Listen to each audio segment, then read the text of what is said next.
Hello friends, આ sensor based fan છે જેમાં હ્યુમન બોડીને સેન્સ કરે છે. એન્ડ આ પ્રોજેક્ટમાં અમે પેસિવ ઇન્ફ્રારેડ સેન્સરનો યુઝ કર્યો છે, જેમાં ટોટલ 2 મોડ્સ છે.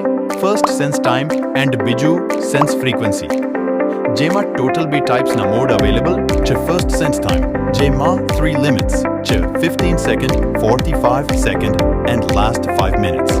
એન્ડ ફ્રીક્વન્સીમાં 3 ટાઈપ્સ છે: ફર્સ્ટ ઓલ ડે, બીજું dark night and last light day. જે આ sensor 240 watt input and output આપે છે, જેથી બીજા યુઝમાં પણ આવી શકાય છે. જેમાં ફેન 5 વોલ્ટ ડીસી કરંટનો છે, જેથી અમે 240 વોલ્ટનું ડીસી 5 વોલ્ટમાં કન્વર્ટ કરીએ છીએ. તેના માટે આ પાવર સપ્લાયનો અમે યુઝ કર્યો છે. And our sensor simple and long time efficiency છે, and range પણ long and good છે, જેમાં અમને total 800 RS no cost થયું છે. And અમારા ગ્રુપના ગાઈડ JRV વાકેલા સર્ચ